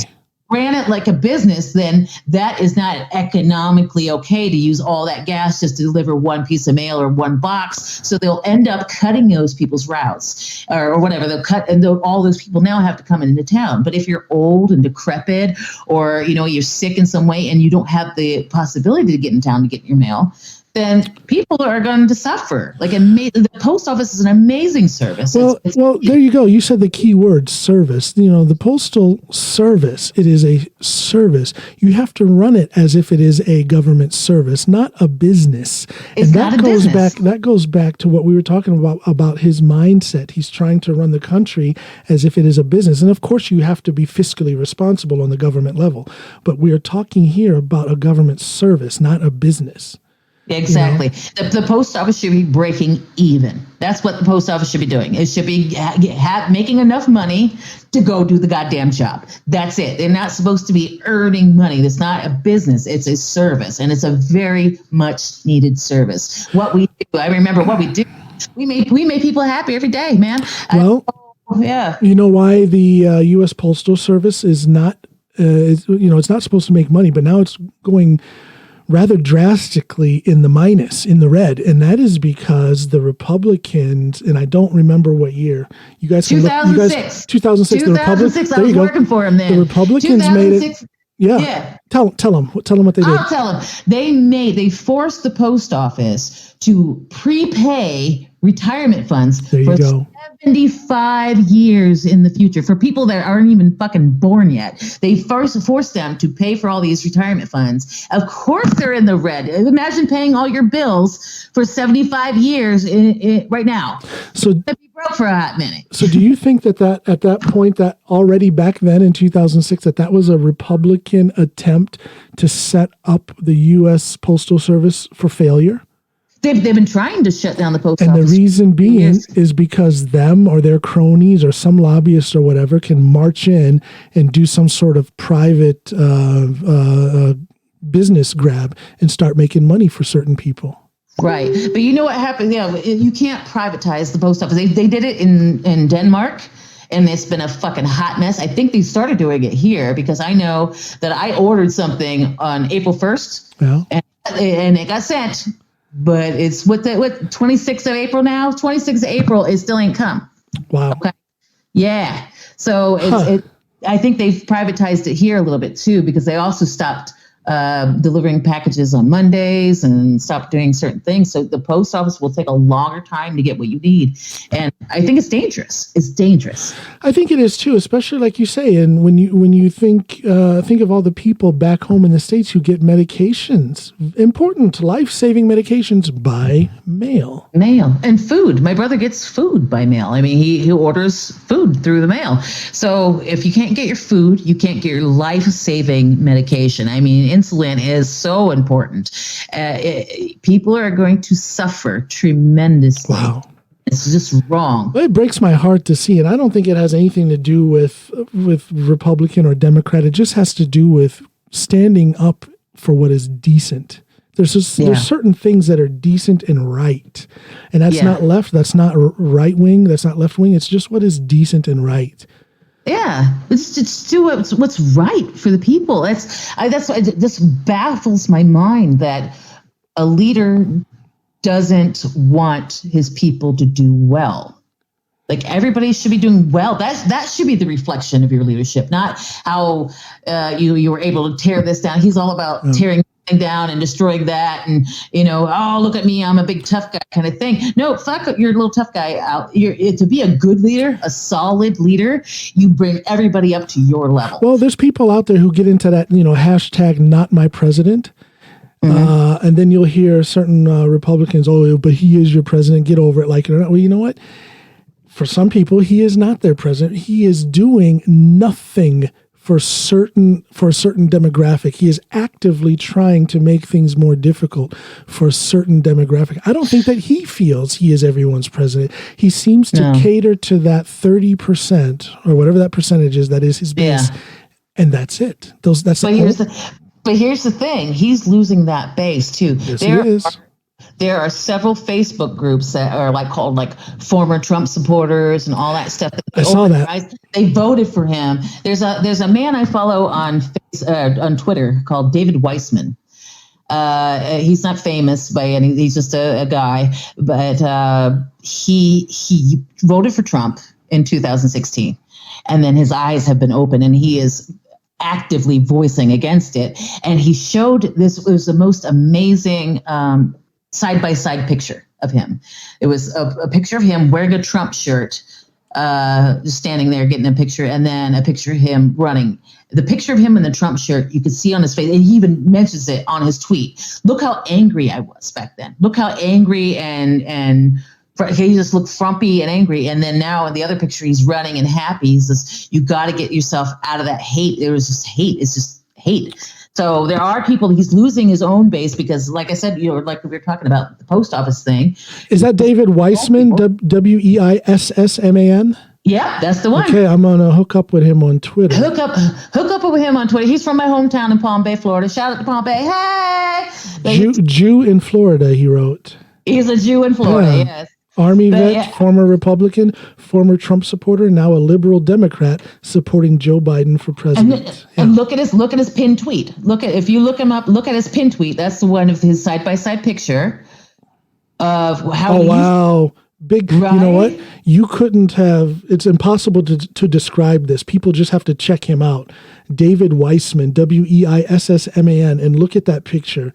One as a Trump supporter, one as a former Trump supporter. Wow. And he's almost like two different people. It looks like two different people. It was amazing. Wow.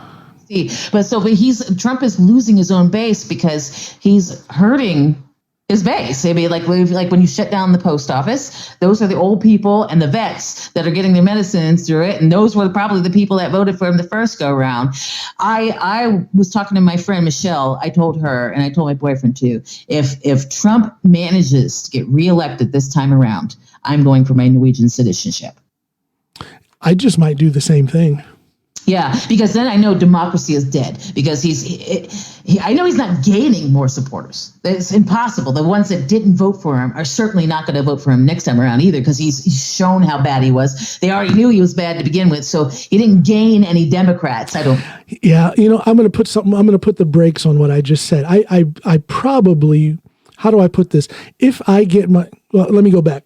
So far, I have not gone for Norwegian citizenship, and that's been a very conscious conscious decision of mine because I identify very much as an American. Me too. That's who I am. It's in my blood.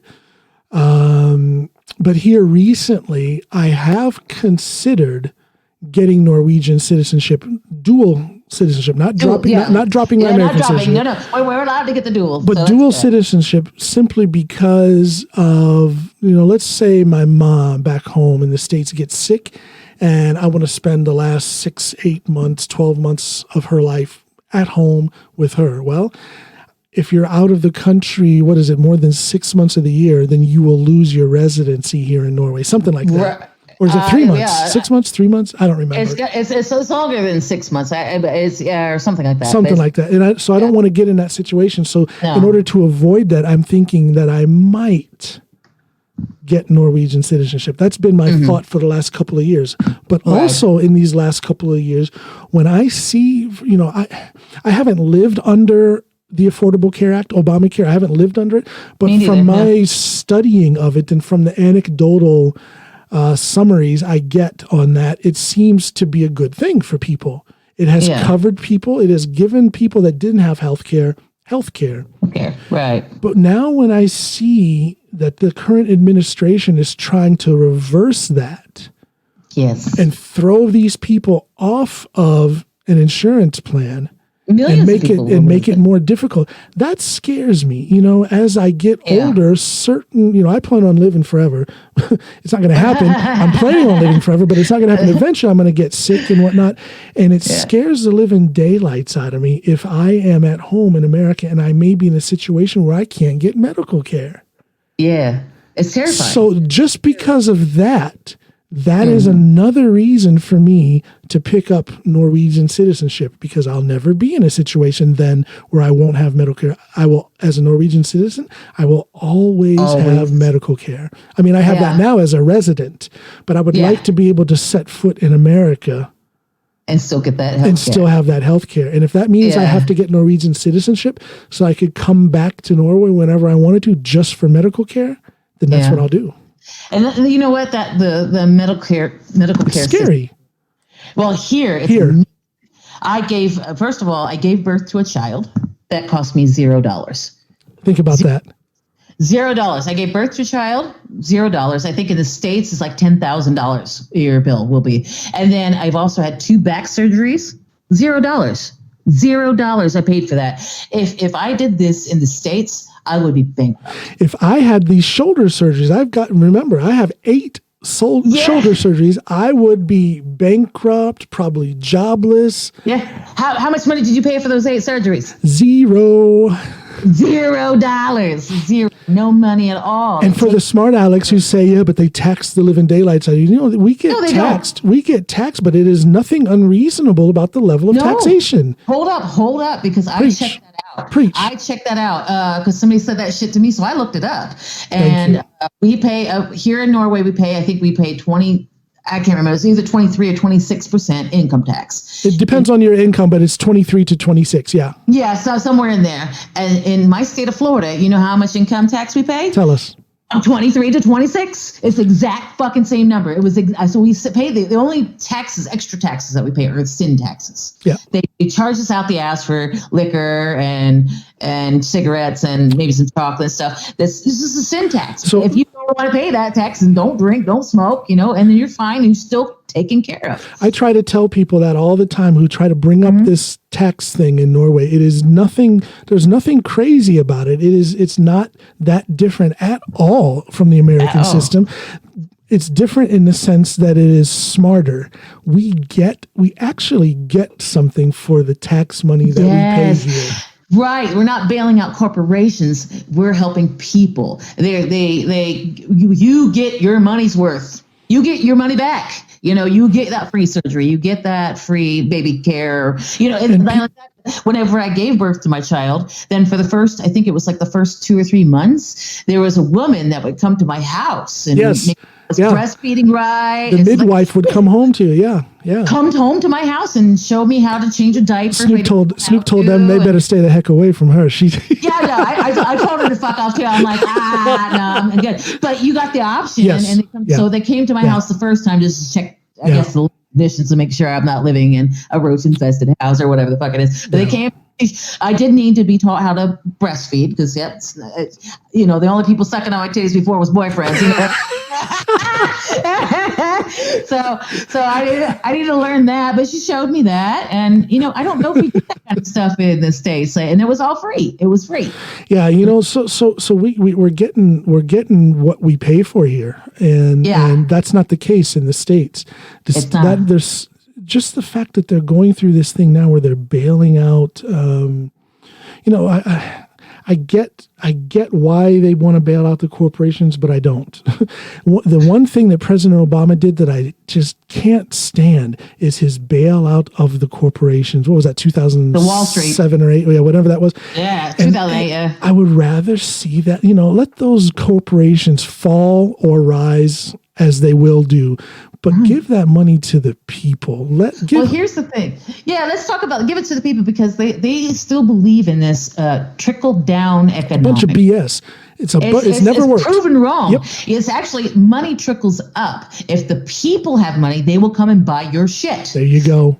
Goes up. So if you make sure that the people have money to go out and purchase things, then you don't have to bail out the companies. The companies will naturally get the fucking money. So if they're a good company, then make a good product. It's just like what happens when everybody gets their tax money. They go out and they buy shit. They go to get the iPhone and all that stuff. Yeah. We give you the money back. Don't trickle it down. It goes up. Money flows upwards. That's how it should go. And that's facts right there. And that you shouldn't be labeled a communist or a socialist or a libtard or whatever they want to call you just because you see the reality of that situation and you support that. How can you be a Republican voter? You are maybe making barely enough to get by, but you are a diehard Republican voter when you see with your own eyes that they are doing almost nothing to support the people. You get a $1,200 check now. Woo-hoo. Wow. Okay. Wow. That'll pay for one house payment. Yeah. That's it. It's crazy. It's crazy because I know rent in Florida is $1,200. And then at the same time as you're getting that, just to finish that thought, at the same time as you're getting that $1,200 check so that you can get by for 1 month, they're giving billions to corporations to make sure that they survive through this entire crisis. There's something that is unfair about that. It's not just unfair, but it's stupid. They're counting on trickle-down economics to pull everybody through. Okay. It's not going to work. Okay. It's not going to work because if you bail out like the airlines or you bail out, that's one thing that was pissing me off. They're bailing out the airlines. Got to bail them out. Well, people can't afford to fly any fucking way now. So if you give the people the money, then they'll have the money to travel, that's how you bail them out. That's how you bail them out. It's logic 101. You don't have to be a brainiac politician with 20 years in Congress to understand these things. No, it's pretty fucking simple. If the people have the money to buy your shit, then you'll do well. But so if you bail out the corporation, great. They're still pretty and they're standing there. Yeah. But they're not going to make any money because we broke. And that's the kind of stuff that people like Ocasio-Cortez and Bernie Sanders and Katie Porter. Yeah. Katie Porter came out with her fucking whiteboard and told people, this is not how it works. But they're being labeled. But they're being labeled as irrational radicals, and yes. It's so easy to put that stamp on them, and then the uneducated masses on the other side are just going to run with it. That's it, and that's the problem. It's a lot of. And I'm saying the uneducated masses. Now, the educated and knowledgeable masses on the other side, they know the truth, but it doesn't serve them to preach the truth. So this goes full circle as to why college is so expensive in the States. They don't want people to be educated because they want. Am I a good podcast host or what? I just brought it right back around to what we were talking in the beginning. We were right back to the circle, baby. We were right back. And that's exactly why college is so expensive. Yeah. The end. It was a long walk, but we got there. As Samuel Jackson would say, you a smart motherfucker. That's right. They want to keep people dumb so that the rich get richer and the poor get poorer, and they want to kind of kill us off, kind of thing. It's a sad situation, and I would like to see a third political party. I would. Several. In the states there are several. Yeah, but I mean a third political party that carries some weight.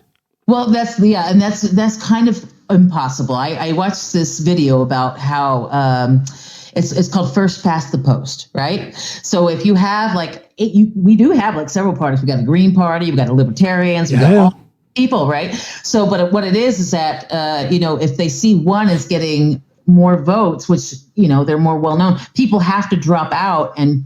I have to send you that video. It was crazy, but it was good math. And that's why there's always only two, because at the end, people drop out. They're not, if all the votes go to oh God, I can't explain it. It was good. I'll send it to you. It was really, really good. Send me a link. I'll send you a link, but it's first past the post is what it's called. So you can kind of look that up, but it does show you how it becomes a two-party system. So it was really, really quite interesting. I don't know if the states will ever have several parties. Like even here in Norway, we have several parties, and some got weight and some don't. But they collaborate. Like they do. FRP and Høyre and all that, and they'll get together. They're like, together, yeah. And then they have a coalition. But in the states, they don't. It's first past the post. I don't know. It's. The state of politics in America is just, I don't know, it's a sign of the times. I guess we have the political system that we deserve. If we don't do whatever it takes to make changes, then we're just going to get what we deserve. So that's it. You get what you work for. And I don't think that we're doing the right thing over there. And it's making me sad. It does make me sad. It breaks my heart. It breaks my heart. It breaks my heart because it doesn't seem like it's the same country that it was when I left, And when I left, I had it was a Republican, it was Bush, W was president when I left. And, things were okay. I mean, they were horrible. I mean, there are Republicans that could do a good job. Yeah, absolutely there are. But there just seems to be when we have Trump I don't think Trump is Republican. I think Trump is his own party. I think he's changed the party, and it's a cult. Yeah, it's a cult. It is, and it's a shame that the Republicans who are higher up within that party have allowed that to happen. I look at what Mitch McConnell is doing, and he's just going right in lockstep with everything that this president wants to do. And come on, Kentucky, stand up and do something about this. Right, do something about this guy. And they got to get out and vote. Get out and fucking vote. And I don't know what's going to happen with the vote by mail, babe. I don't know if we're going to be able to vote this time around, if they're going to shut down the post office, because they said that the post office will be out of money by September if they don't so they don't bail out the fucking post office, but they'll bail out the airlines. Yeah. I don't get the logic of what's going on. Well, the logic is straightforward. They're just trying to do whatever they can to control the election. They're playing politics in order to control the outcome of the election. There's no conspiracy in that. That's just a fact. If they take away the post office, they take away the ability for a huge portion of our nation to vote. And it is a fact that the less people that vote, the more likely a Republican candidate is to win. Yeah. So they're just trying to serve their own purpose by getting rid of the postal office. It's a shame. It's a shame. It's disgusting. It is disgusting. It's totalitarianism. It's Kim Jong-un, but we got, Kim Trump. Fucktard. He's just a twat. Kim Jong with just as crazy of a haircut. Yeah, exactly. So we got to make sure next time we vote, check out their hair. Check out the hair. I had a friend not growing up, but in my 20s, we used to go out and drink. He told me, and we're going to get some backlash on this, but he had a point. He says, the curlier the girl's hair, the crazier she is. So if a girl has... He said the reason why that is he says because it's all that crazy swirling around their hair and their hair twists out. It tightens up the hair. Yeah, so always check out somebody's hair. If their hair looks crazy, then stay the fuck away from them. Don't vote for them. Don't vote for them. I'm trying to roll back through the years of earlier girlfriends. I'm trying to see if that's the truth right there. Just I guess because I know every curly haired girl, natural curls, not putting the cute. Yeah. He had a point. had a point. He had a point. Oh, jeez. Like, I would get some. Email me at tiffany.trautman@gmail.com if you're pissed off at me. Don't be hollering at John. No, they can. That's one thing I like to see more people come with feedback on these episodes. I have a. You know what? Let's talk about that, because we should probably, in radio shows they have people texting and whatever and commenting. Maybe you can have a comment section on your website. Comment about certain episodes. Yeah, and you know what? I can talk to Russell about that. Or do you know how to plug in something like that on a website? No, I'm still an IT student. I haven't learned all that shit yet. But I can talk to Russell or actually Jen. Yeah, Jen knows how to do that. Yeah, she can put in a comment section. It should be too hard for anybody that's IT. Okay, yeah, I don't show up to class, so I'm one of them students. Well, people can definitely contact me. On the website johnallenpod.com. There is a contact portion in the menu. Just click on that, and then you can drop me an email. Let me know what you're thinking. Let me know if you know of any potential guests. You know who I reached out to? I don't know if you saw this on the news a couple of days ago. There was a nurse in Arizona who. There were people protesting, saying they wanted things to open up. And she went there dressed in her scrubs and her mask, and she just stood there. She didn't say anything. She wasn't carrying a sign. She just stood there. Stood there to stop them from blocking up the roads. Yes, to the and I don't want to say her. I don't want to say her name out loud, but if she comes on, then you guys will know who she is. But I reached out to her, and because I thought it was incredibly brave. Yeah, I thought it was fascinating that such a silent protest could result in so much friction in the air, because people were in her face screaming at her and spitting on them, getting out of the car, screaming, spitting, move out of the way. They wanted to go block. They blocked the major roads to the hospital. They're hurting themselves. Yeah, I don't understand what is that. wrong with you? Because not only it's not only coronavirus patients in the hospital. Yeah. Your Nana might have had a stroke. Now she can't get there. You know what I mean? You're hurting yourself. It's just so stupid. I have another guest coming on in a couple of days. Tuesday morning, I'll be recording the episode with her, and hopefully I'll be putting it out the same day. But at the latest, it'll come out on Wednesday. And she is a master at these memes and whatnot.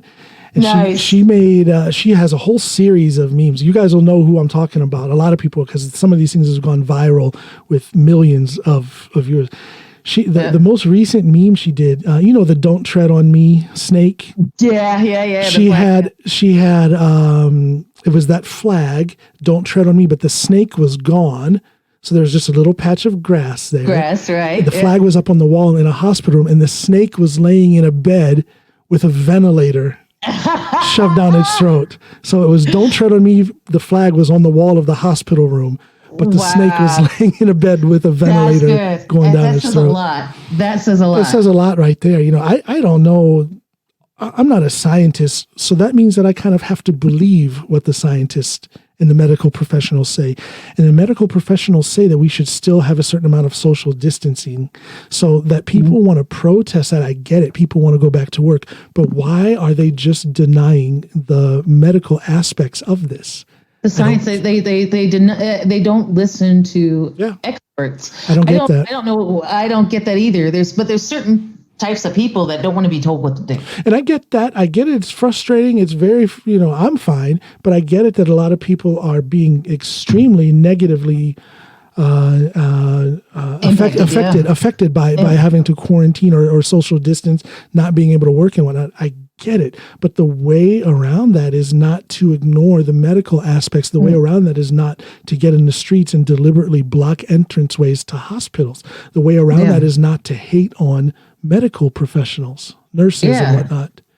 Now is not the time to do it. Like, I'm one of those people that are severely negatively affected by this. Yes, absolutely. I lost my job, and suddenly the hiring processes were halted. So what the fuck do I do? And now I'm a student, so I don't get any help. So I'm literally out there digging in trashes. I'm dumpster diving, baby.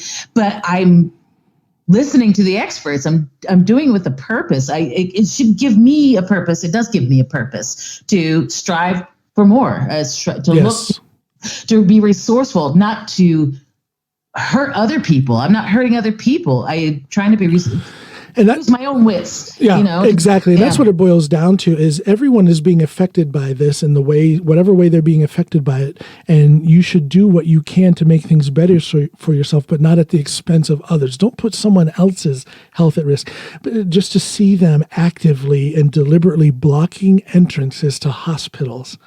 Yeah, and this isn't fake news. This isn't fake news. We've seen it. We see it. There's video footage of it happening, and it just breaks my heart that those things are happening in our country. But those are the exact same people that bitched at Kaepernick. Yeah, Kaepernick. That's his name, Kaepernick. They're the one bitching at him, and all he did was sat down on his knee. He wasn't blocking no hospital. He wasn't hurting nobody. Thank you. He was awful for protesting in that way. But they go out and protest, and they literally hurt. There's some jaw-dropping hypocrisy up in that. It is, and I don't understand why they don't see it. I think they just won't see it. They don't want to see it. Wow. I know, John. I know. I gotta go in a hot minute. I gotta go.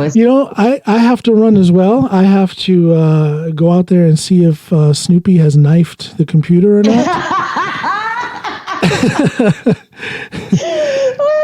Oh Lord! I never seen that woman mad, but I wouldn't want to make her mad, especially out in the back alley somewhere or something. She has a quality about her, and for me, it's extremely attractive. She is so incredibly loyal, especially to us in her family. Me and our two kids, and within that loyalty and within that protectiveness, I've seen her lash out at people who have tried to cross a line. Oh. And at the same time as I admire that and I appreciate that and I value that, there's a fascinating harshness that woman has. If you try to, and I'm not trying to paint her as a bad person. Like I said, she's extremely loyal and protective.